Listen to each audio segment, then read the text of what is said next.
Okay, so the first thing that you want to know is that you need to get an angel card deck that speaks to you. Now, I don't mean it's like talking at you, but you need to look, like go into a store that has them, or even just go on Amazon, guys, and look and see which cover are you just so drawn to.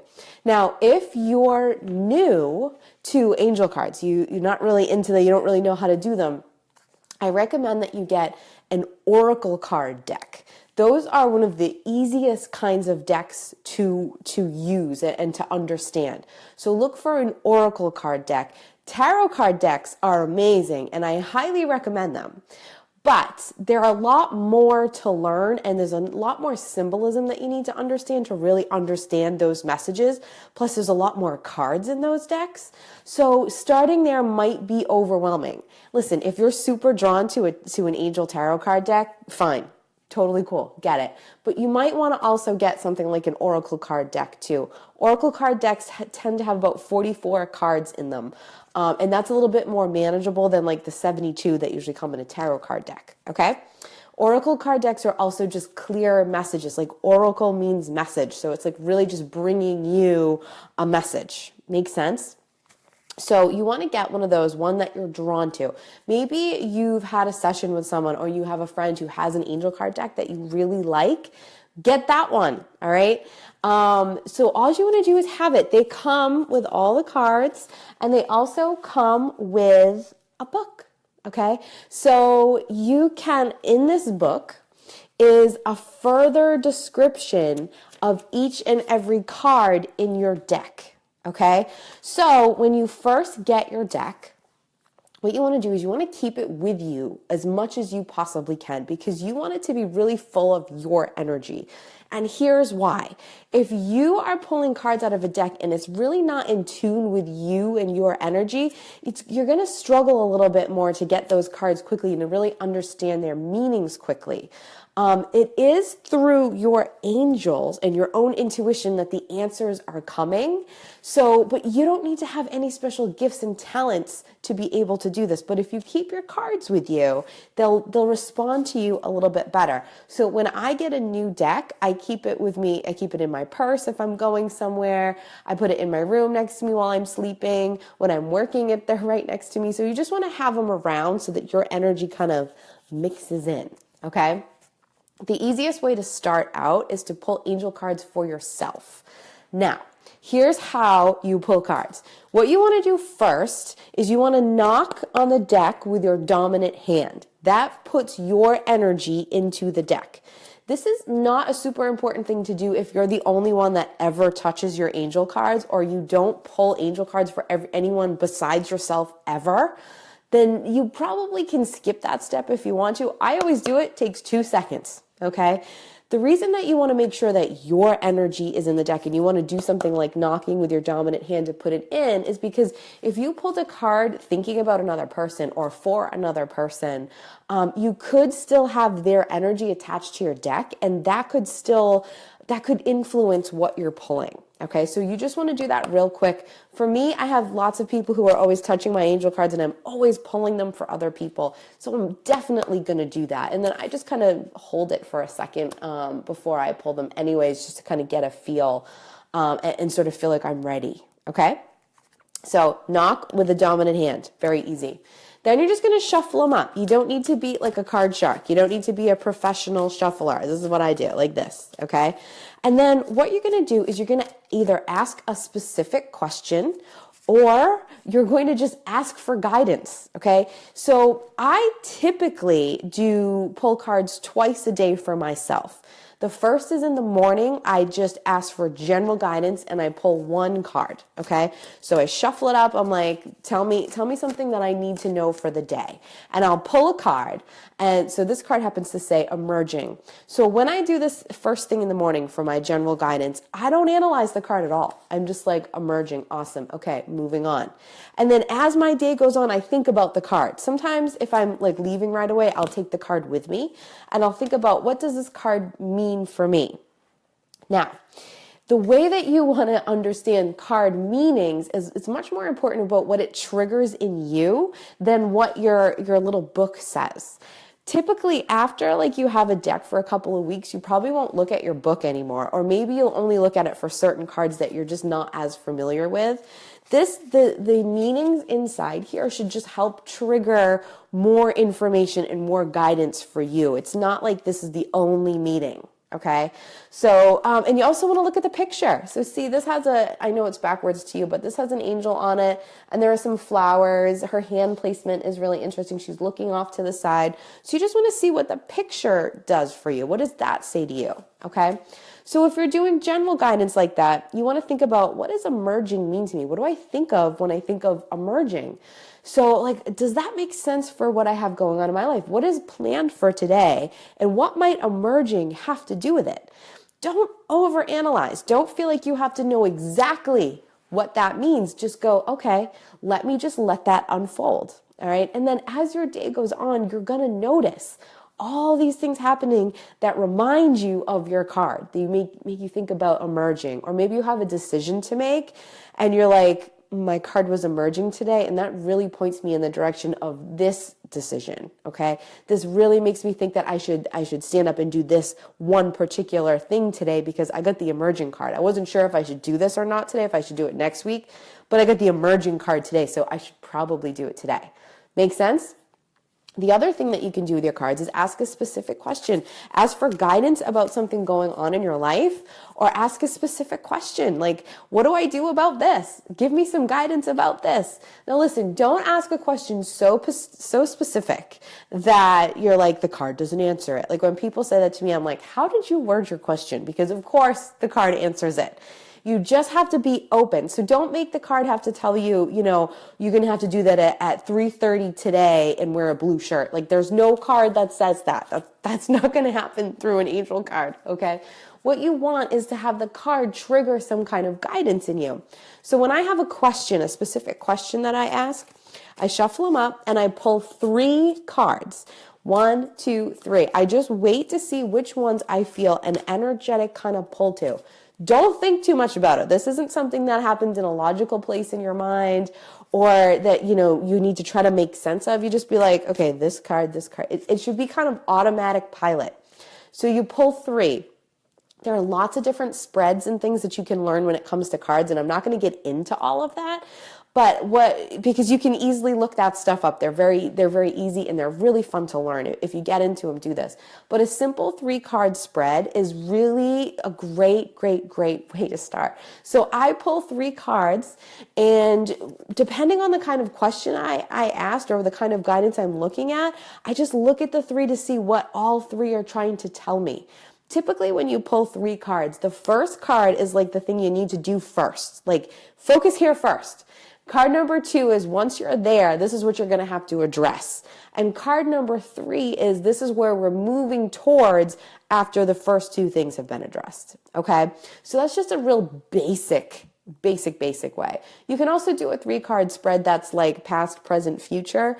But when the kind of things that I'm asking for guidance about, typically I want more of like a what's in my way, what's stopping me, what do I need to do? Help me, point me in a direction kind of an answer. So that's the kind of spread that you would use for that. Hopefully that makes sense. But like I said, there's so many different ways you can do it. You can even just pull 1 card. You have 2 seconds. You're about to go on an interview for a job and the phone's about to ring for your phone interview and you're like, 1 second, pull a card.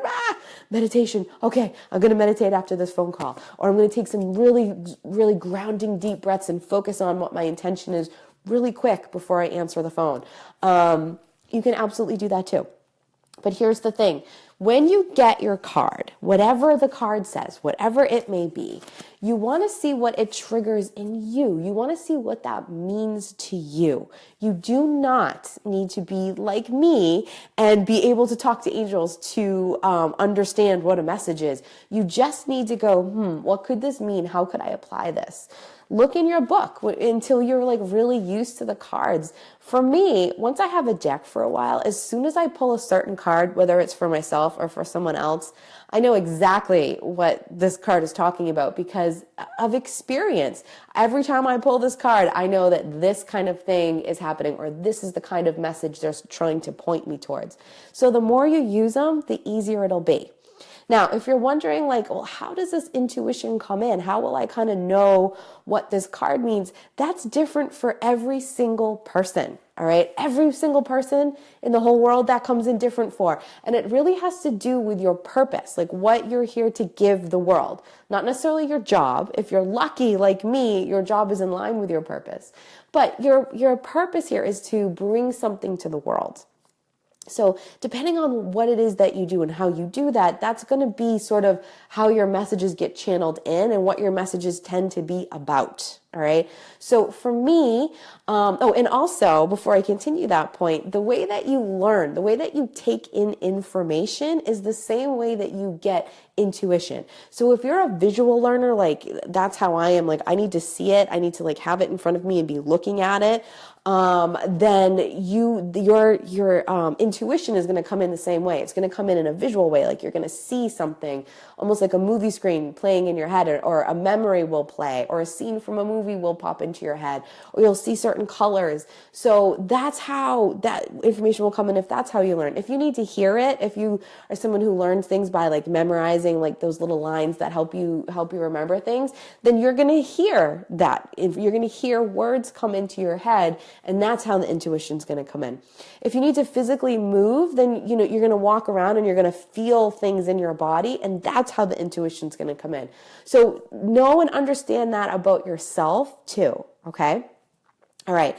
And so back to the point of how the messages come in and what kind of messages you get, it depends on your purpose. So for me, my purpose is to bring clarity to people. And I do that by having sessions with them or bringing classes to people or coaching people in like how the spiritual world works, how truths work and spiritual truths work, and how you can apply them and what's in your way. Like, what do you need to shift around in your beliefs in your life, and what can you do differently to manifest the stuff that you want?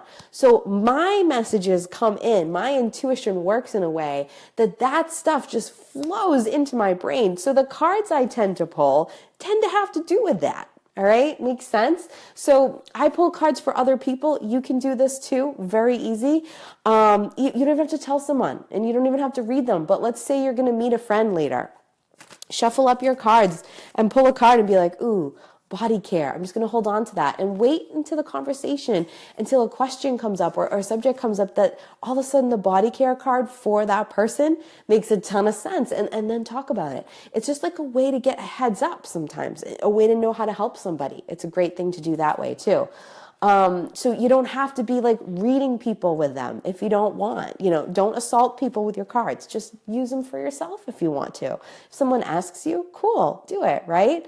But let's say you're a hairdresser, and your purpose in life, the thing that you're passionate about bringing to people and giving to the world, is helping people feel beautiful and feel confident in their best. Your cards, your messages you get are going to be in line with helping people, yourself and other people, feel that way. Okay, makes sense? Let's say you're a nurse. So your purpose in life is to help people heal. Like you're just a healer. You got healing energy coming out of your eyeballs. Every card you pull is going to be a direct message for yourself and other people about how they can heal the situation they're in right now. And you can get more specific with those purposes, but whatever it is, what is it that you love to help other people with? What is it that you love to do and give? And how do you learn? And that's going to be how your messages come in. Okay. There will be times where you will pull a card or some cards and you do not understand. You're like, what? Okay. A couple of things to that. First, hold on to it. 9 times out of 10, it makes sense later. All right. I don't think I've ever gotten a card that didn't end up making sense to me or to somebody else. 2, ask somebody else. I got this card when I asked about this. Does this make any sense to you? Because sometimes another perspective on it is really helpful, because we tend to look at our own stuff like we have a box around our head and we can only see things one way. So sometimes you just need to ask another person. Hopefully you have someone in your life that you can feel comfortable saying that kind of stuff to. And then third, could the cards be answering a different issue? Okay, this happens a lot because let's say you're asking the cards about, I really want to know when I'm going to find love. okay? And so you're like, give me some guidance and answers about finding my soulmate. But tomorrow you have a super important job interview. Your cards just don't seem to be talking about the question you've asked. Maybe they're talking about the interview, because maybe even though you verbalized or really were concentrating for a minute on that other question, maybe that's bigger in your heart. Maybe your angels felt that that was more important to get you that message, so they answered that. So ask yourself the question, could this be answering something else? And the last thing that can happen is you can pull cards accidentally for other people. So let's say you're having a day where you're just feeling super worried about your best friend. They're having a rough time. You were just talking with them. You're just really worried, and they're in your heart and they're on your mind. And you get home to pull yourself an angel card. You're like, huh? This doesn't make sense for me. Maybe it's pulling a card for that friend, because that person's energy is still something that you're really focused on. So all you need to do is take a few deep breaths, walk away from the cards for a few minutes, come back, and really try to refocus on what you're asking and see what it is. Also, if you're getting another message, like you're asking for yourself and something else is coming in, really hear that message. Maybe even write it down so that your angels know you got it, and then you can concentrate on a different message. Listen, whether you are someone who is like me and drinks the spiritual Kool-Aid, or you're like, what are you talking about, angel cards? I don't believe in that stuff. It doesn't matter. These messages can help you, all right? I'm not convincing anyone of anything. I'm not interested in that. But if you can get a really useful piece of information that can offer you guidance, there's no magic being used here. This is just a way to use your own intuition to get a message to give you some more clarity for what you're going through. Make sense? I hope that helps.